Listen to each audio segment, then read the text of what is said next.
Okay, well, I just found out Trish Gillespie just won an Emmy. This is a lady I was talking to on the phone just, 3 or 4 years ago or something, chatting on Facebook with. She just accepted an Emmy for The Fire That Took Her. I thought it was an independent film that was just like nobody was watching it. I haven't seen it yet. That is absolutely amazing. This is groundbreaking. I wanted to do it in front of the tree that I always shoot, right?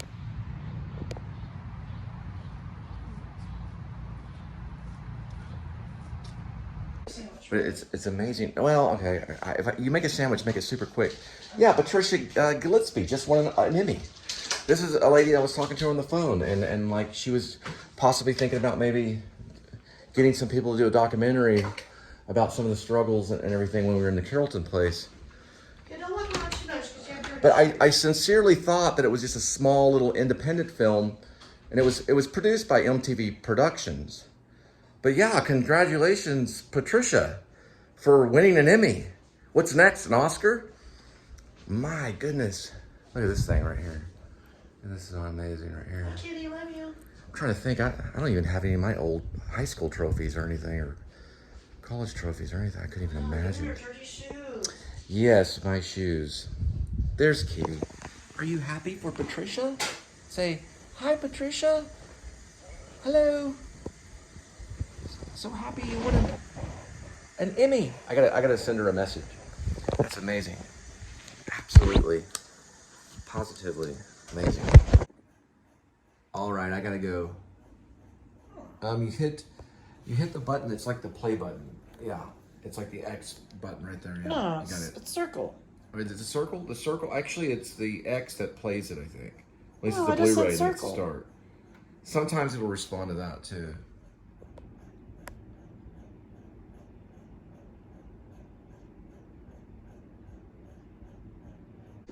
No one just wins an Emmy. You just don't go, oh, I'm going to win an Emmy today. Nah, I won an Emmy. Did you kill the bug? My goodness gracious. My God. In heaven. I mean, winning an Emmy is a big deal. It's like winning a Tony. Of course, winning the Oscar. She'll do that one day, maybe. I don't know. It's a stack of I Love Lucy's. Yeah, a friend of mine or someone I'm acquainted with just won an Emmy. You just don't win an Emmy. There's billions of people in the world, billions. And then she's walking up there taking the Emmy. That's a big deal. That is a big deal. Patricia Gillespie, possible the next Catherine Bigelow or something. That's a big deal. And I think she directed that too. I have chills all over my body right now. The only other person that I met that had won an Emmy, of course, is James Lipton. But he won several of them for the Inside the Actor Studio. I gotta go. Okay. You can tell it pays off. I'm cleaning houses, so. But hey, it's an honorable job. I'm not ashamed of it. But I do have to go. All right, give me a kissy, sweetie.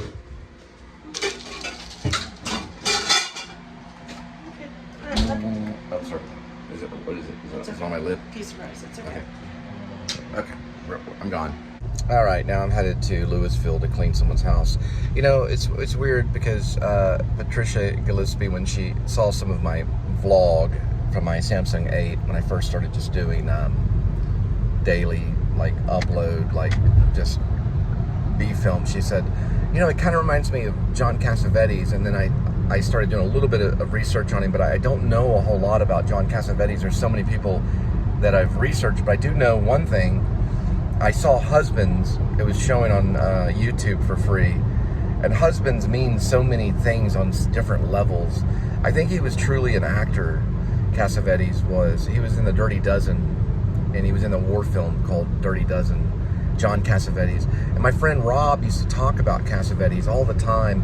One time Rob had this watch. He's a playwright friend of mine that also does film and stuff. He's made his own film as well. But he had this watch, and he showed it to me, and he was like, look, it's all John Cassavetes. And the name always ringed in the back of my mind. Cassavetes seemed like kind of a little bit of like a barfly, maybe. Drank probably wine, and he'd always talk good stuff about his movies, you know, to the interviewers. Like, this movie that I'm doing is great. It's a great movie. It was kind of Ed Wood about things. And You know, no one. I don't know if Columbia, I think, maybe produced one of his films. He was on an okay level with the public. He was never really iconic. And even today, you know, it's like a lot of people are like, John Cassavetes who? And then his son Nick Cassavetes did She's So Lovely with John Travolta and Sean Penn. One of Sean Penn's greatest roles. But it's amazing even today he's in the alternative light, and for her to say that to me, you know, and I'm just a small town vlogger, you know. I've always looked up to the greats, you know, like Woody Allen, you know. I still sometimes even to this day feel like I'm in a Woody Allen movie, but you know, I did a Woody Allen play. I directed a Woody Allen play, My Apology, when I was in college, which is about Plato having to drink the, you know, the poison, you know, the cup.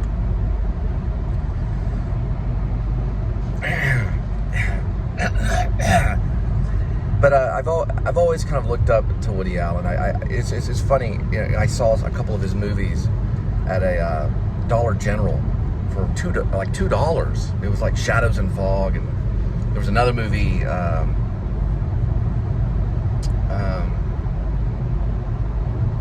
Definitely Shadows and Fog, and then what, the Purple Rose of Cairo or something like that. No, it's Stardust Memories. Stardust Memories. It was like $2 at Dollar General. I grabbed it really quick and paid for it. You know, all the greats, you know, Scorsese, Coppola. I've been thinking about them lately. I've been talking about them. Michael Cimino. You know, we got to remember these people and keep them in our back pocket and think about these things, or it would be like film suicide kind of thing, you know, if you didn't, you know, meaning remembering the forefathers, you know. And I think recently, if I'm not mistaken, Francis Ford Coppola is now pretty much finishing Metropolis with Adam Driver. I know they were doing it in New York. I saw some photos, back screen photos, or you know, like backstage photos. I gotta put on the GPS. I love talking movies.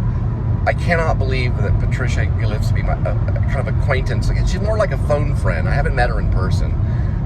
She got a hold of me through my Facebook during the time of my struggle when I was coming off of my second divorce, and I was just in a bad situation, and I was trying to make sense out of it by making some type of vlog. It was before p.s.s. It was before the Please Subscribe show. It was before I really met Linda, I guess. Yeah, it was before I met Linda, and it was when I was trying to do a feature called The Projectionist, which was very difficult without any funding. And then she mentioned something like, "Well, we're going to fly down there with some video cameras and get a documentary about you or something." And then COVID happened, and they were going to still try to fly down here, but she couldn't get the funding to go through. I don't know if she made that up just to make me feel, you know, she made it up to make me feel good, you know. And I don't know. I remember going in the garage and recording a song directed to Bradley Cooper called The Bunny Men, which was crazy. You know, I had just made a little short called Inventory and Condition Form. I was so happy that I was able to put it all together relatively. And I used DaVinci Resolve. I didn't use iMovie. I had a Samsung 8. You know, I had a Samsung, and I was doing this little thing about me moving in this place that was a beautiful place. It was a luxury place, and I had to check the inventory and condition form. I was very proud of that little thing, you know. But, you know, it may go on like this. You know, I don't know if we'll ever get to the limelight, you know, really be exposed or seen. And I don't know if this is heaven, because if I go on the other side, you know, is that hell? You know, I don't know. I would assume probably not. Maybe it's a higher form of heaven. They say there's 7 levels of heaven. Have you ever heard of seventh heaven? I did a speech about mimes in my speech class, and I talked about the 7th heaven and the children of paradise. You know, those were the beautiful days where we had no camera. We only had a stage.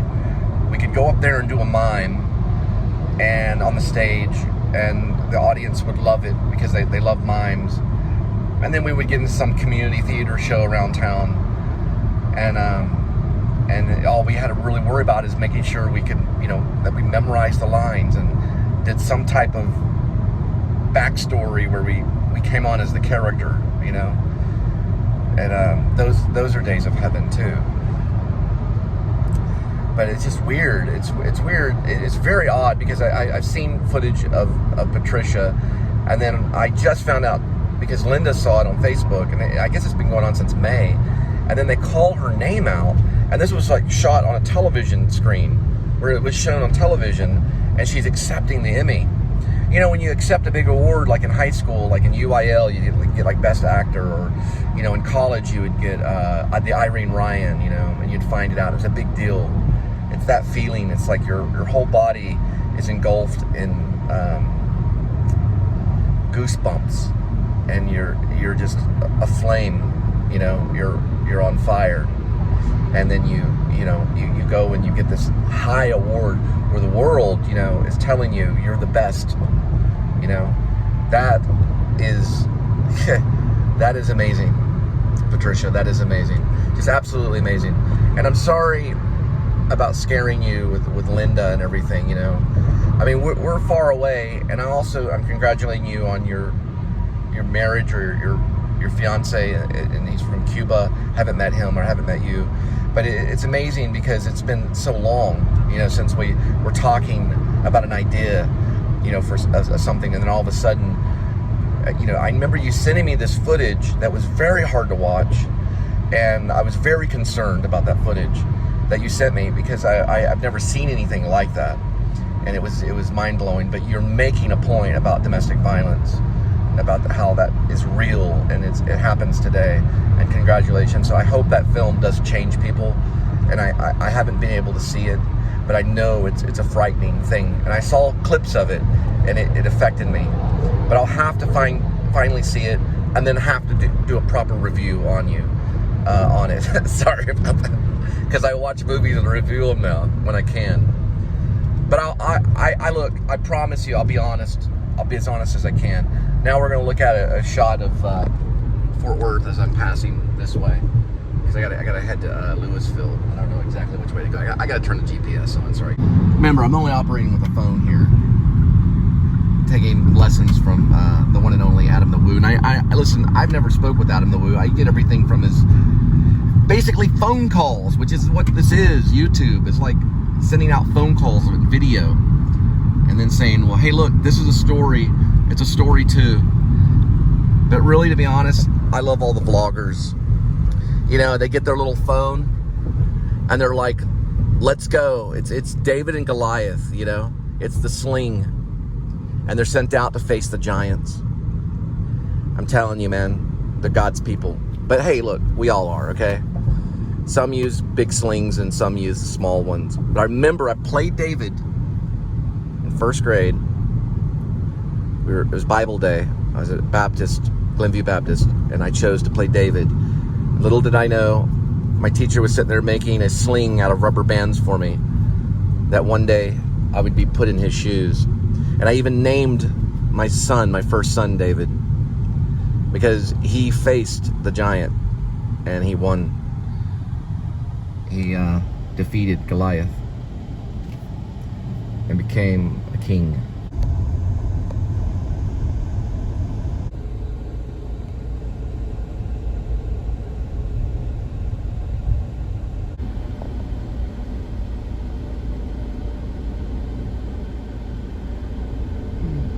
It does look like a fortress though, doesn't it? That's the outer gate. There's little kingdom, Fort Worth. Also, another thing about Patricia too, about looking at her Facebook, listen, in a million years, but just looking at her Facebook and talking to her, I never thought she'd win an Emmy. I'm being honest. I thought, hey, this is an interesting filmmaker from Brooklyn that's done some independent projects, and secretly saying, that poor girl, she's never going to make it. You know, in my mind, I'm just being honest, but I thought Yellow Belly Film Productions was like a small-time film production, and she was barely hanging on, just like Drive Film Productions were just like barely hanging on, shoestring budget. But I never thought in a million years, I'm sincerely, when I saw the MTV Productions, I was like, is this a joke? Like, they really gave her the funding and put that through, because MTV's famous. So I was like, oh, okay. Now that things have hit me, I'm like, oh, she's a famous person. You know, she's on that side. She's having coffee with Alec Baldwin. They're talking gun safety. You know, that I'm joking. She might be. I don't know. That's the weirdest thing. You never know. You never know in a million years. We thought the same thing about Cooper too. Bradley, you know, this guy, you know, he landed on Alias. Yeah, right. You know, he'll be doing Pepsi commercials. Pepsi's commercials. Doing a Pepsi commercial is a big deal. You know, I don't even think he's done that. He's done a T-Mobile commercial. But you know, he has like 9 nominations.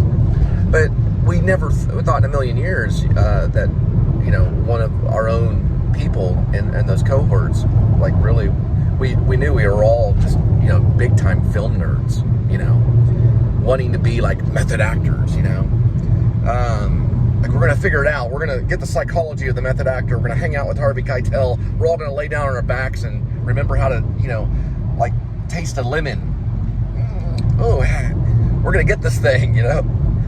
It's just, it's literally like being thrown out in the Amazon and you're given like a toothpick and you're like, go out there and hunt the Amazon animals and, you know, survive it, you know, when this rain's coming down. That's what it feels like in New York City. You know, you're given this thing like, you're an actor, act like it. Act like you're an actor, just act like it. Go out there, get the role. We're passing a food truck. Street bites, I've never heard of them.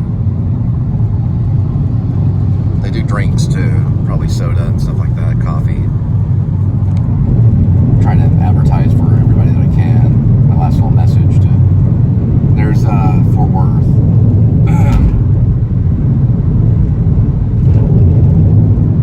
Somewhere there's a courthouse. And there is Fort Worth. Somewhere in there lies a courthouse.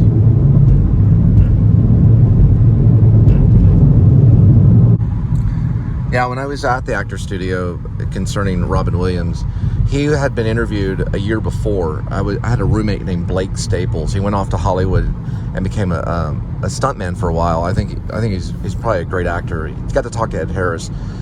But he talked about Robin Williams because he saw him.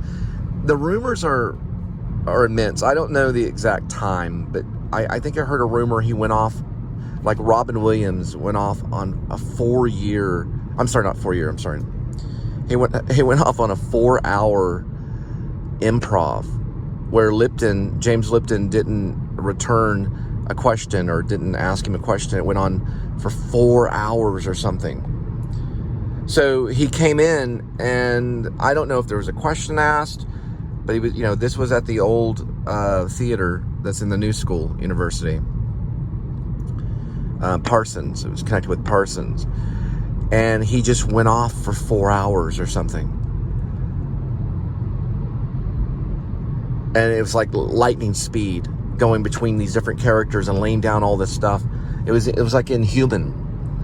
And Lipton would talk about it. I don't know the exact thing. They have it videoed. So I hope that he kept all his original videos that James Lipton did on the interviews.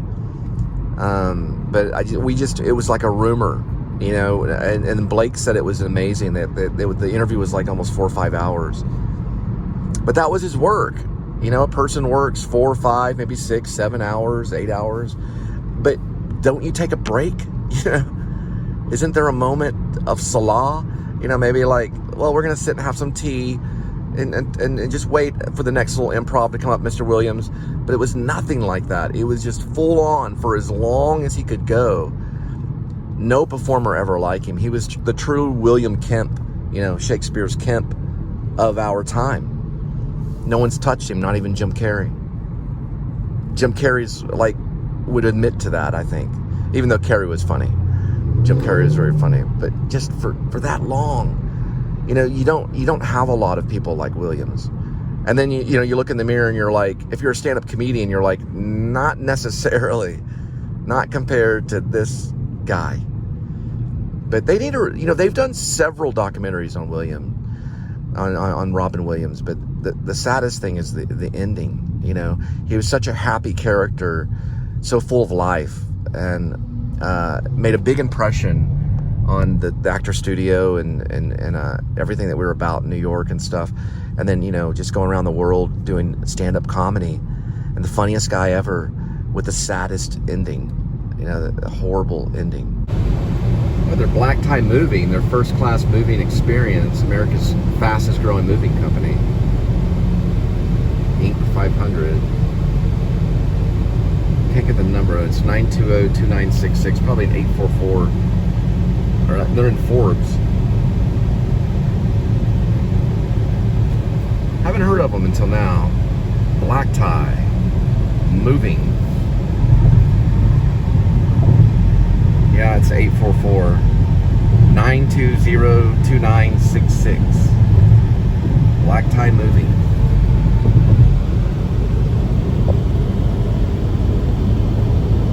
Creating the best moving for your life.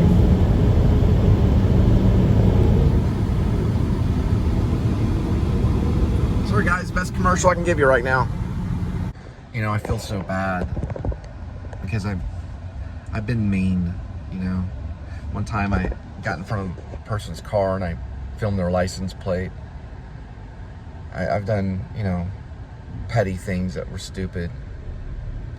I mean, I could sit there and give you all my sins and it would be like a Scientology kind of thing. It'd be stupid. But, you feel bad. You go through those stages. I used to do that when I was a kid too. I was like, how bad am I, And then it comes to mind, when you really think about it, because I'm going to probably have to face the judge. But when I really think about it, I think ultimately, and I don't want to get all what's eating Gilbert Grape, with Johnny Depp, because I know he did this, but I think ultimately I want to be a good person, and that's a lot, to be a good person, just to be a good person. I think that's secretly what I want to do. In the theater and film, they fight against that. They fight. It's a big fight. Because you want to be good, in the long run. I say a lot. I got to get out of that habit. Find some speech people that know how not to say that. Because I know that you know. But that's what I think I want. And it's hard to be a good person when you get afraid, It's, there I went with again. Yoda says it, that I believe he says that fear leads to anger, and then anger leads to hatred. So if you're going to be a good person, you can't always be afraid. You have to be brave to be a good person. That's a hard thing to strive for.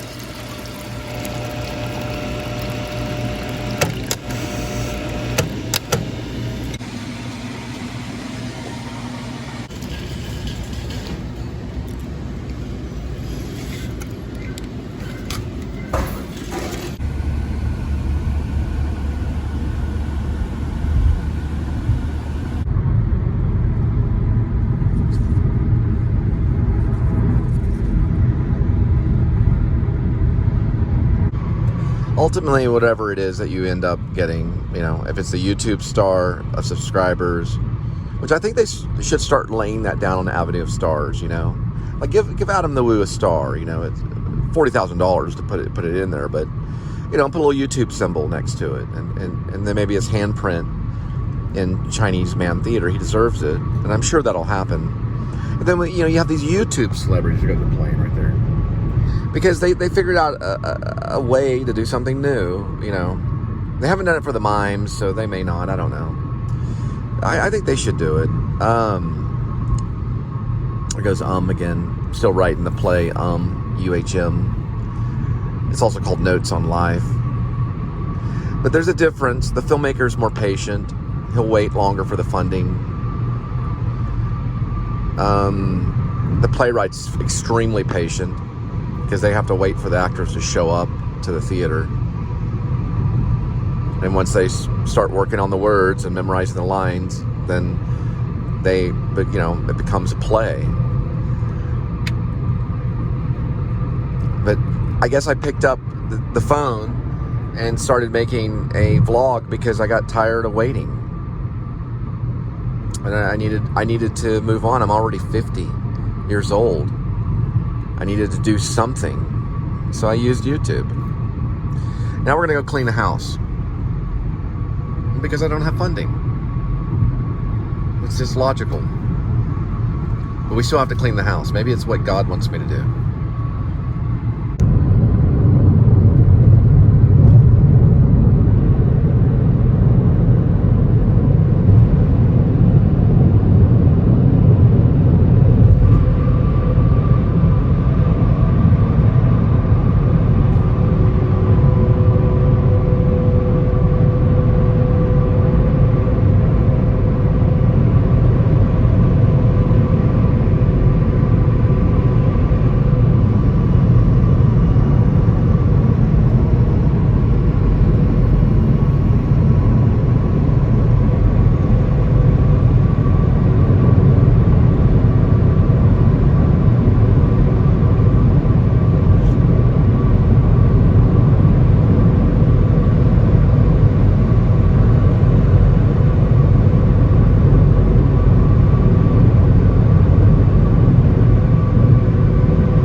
So it's not always houses that we clean, or that I clean, sorry, it's me that does it.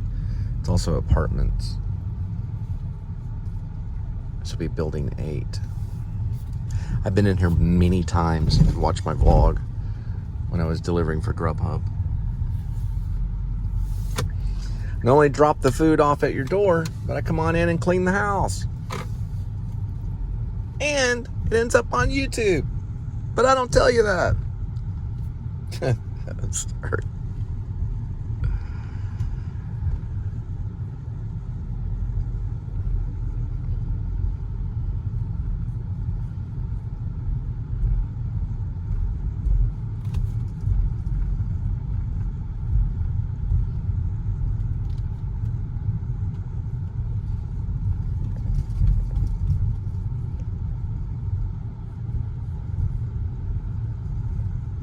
Awkward silence.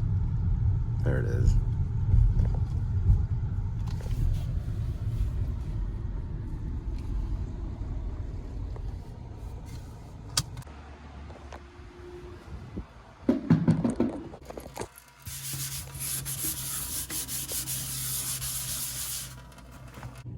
So it looks like a move-out situation. Most of the rooms are empty. So it's still pretty tough though, because there's more space. Oh, there you are, over there. And the person that's running it is giving me this thing, which is like a collapsible trash can thing that I can travel with. So it's mostly empty. The previous owner was blind.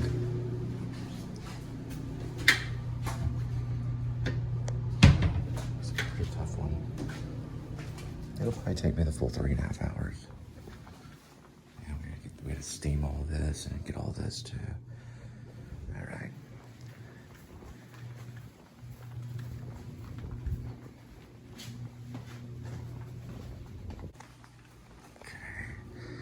So the previous owner was actually blind, and it looks like it's mostly just clean up as they're moving away.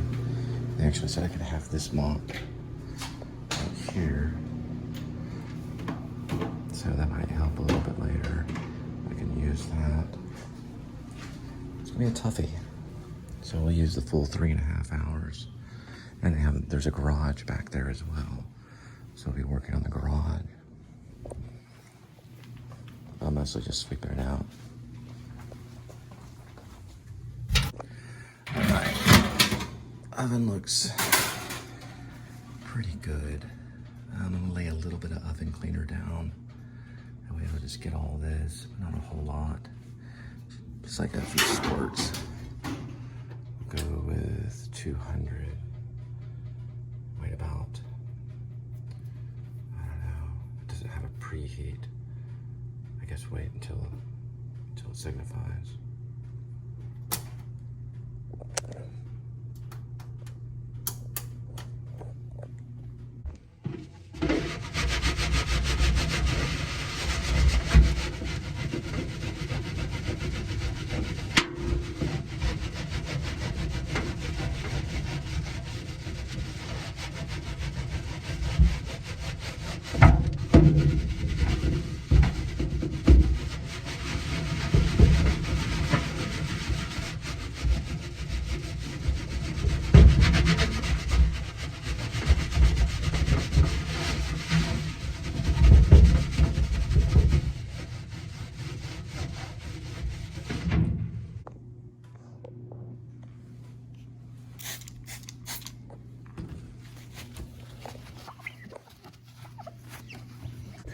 See any lights, but we found some oven cleaner, and we're going to do the same process as the other one, only this one's going to be way easier because it's only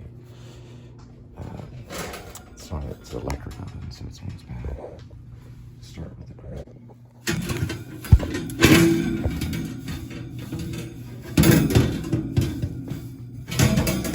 Okay, we have a new feature. The person trading me just an hour worth of work, so going any kind of overtime. So if I have to go in overtime, I'll just do it for free.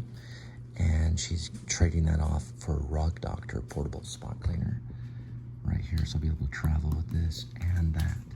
So this is like the best tip ever. Cool.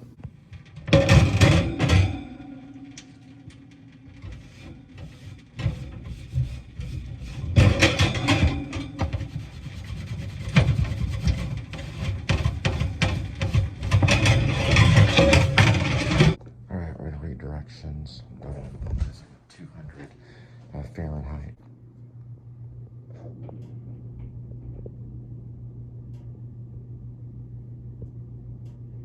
This one actually says to turn the oven off before applying easy off oven cleaner. Wear long rubber gloves while using. Liberally spread newspaper under oven door surrounding area to protect floor.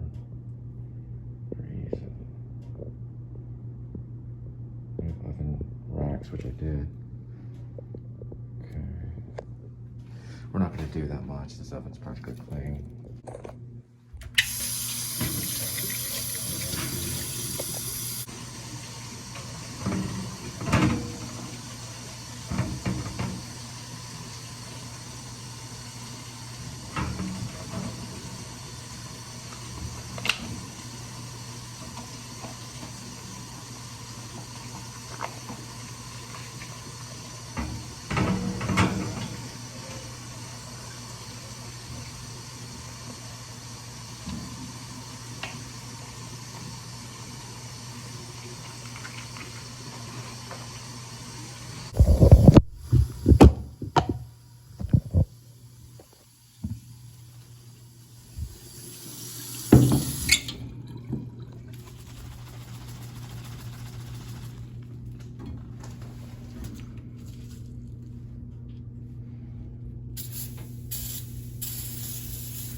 All right.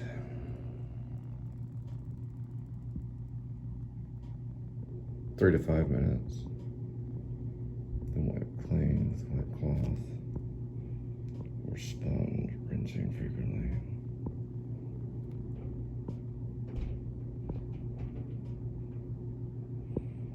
After use, rinse, spray button thoroughly, and drain excessive or excess water. Replace can promptly.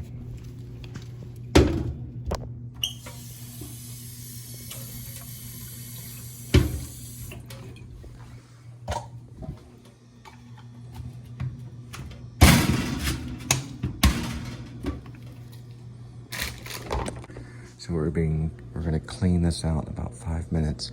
Always start high, and then go low. So on this one, give it about 5 minutes, and just let it warm in there, and then you'll just kind of scrape it out. I didn't put enough in it where it will leak on the floor, but be wary because you usually like a wet. I always go through paper towels rather than just ruin one of these, or try to at least. And wear these.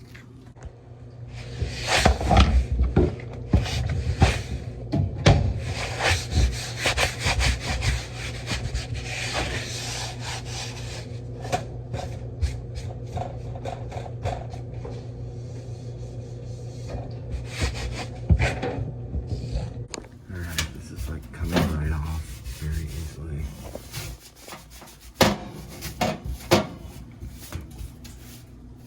Also make sure it's turned off too.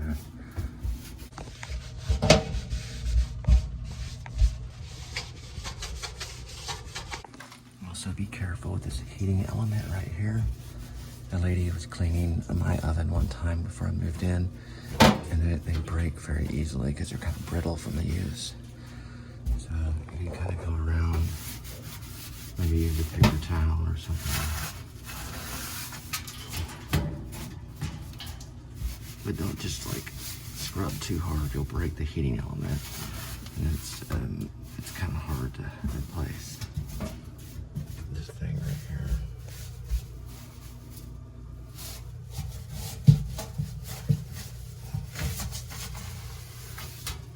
Sometimes people don't even see the heating element. The last part, take a paper towel, get this glass cleaner off this glass right here. Or it's actually not glass cleaner, it's oven cleaner.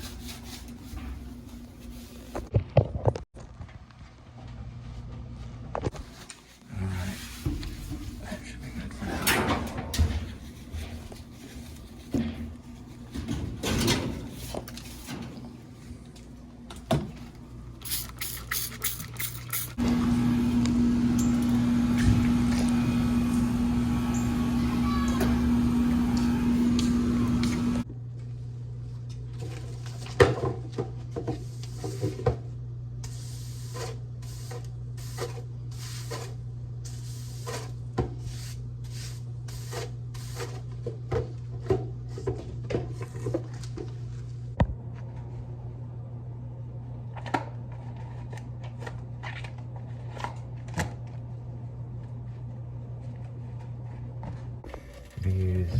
Be sure to use the soap too.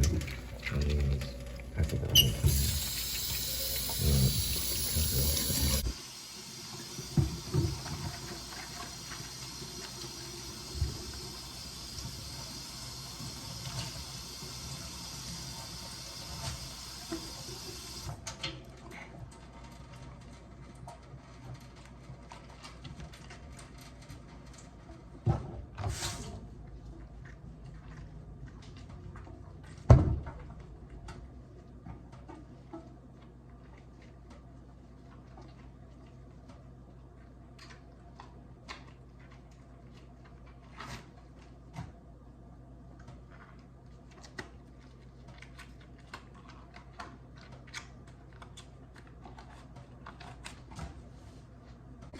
Now for the hard part. Alright, it's mostly on this side. Food's put up there. Let's see here. Let's see if we can, there it is right here. Go ahead and turn it to off. And then we'll begin this.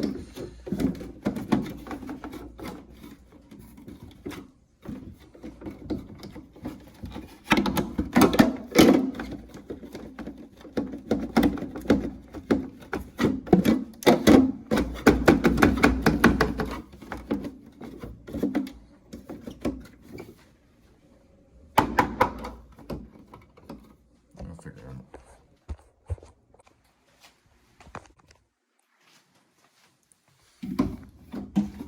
So I push it.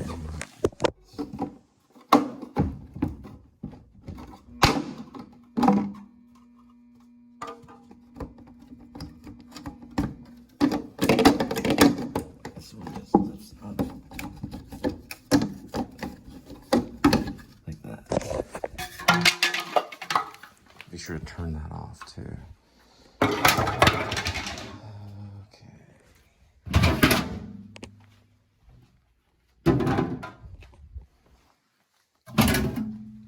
Oh man, this is gonna be a lot to do in 3 hours.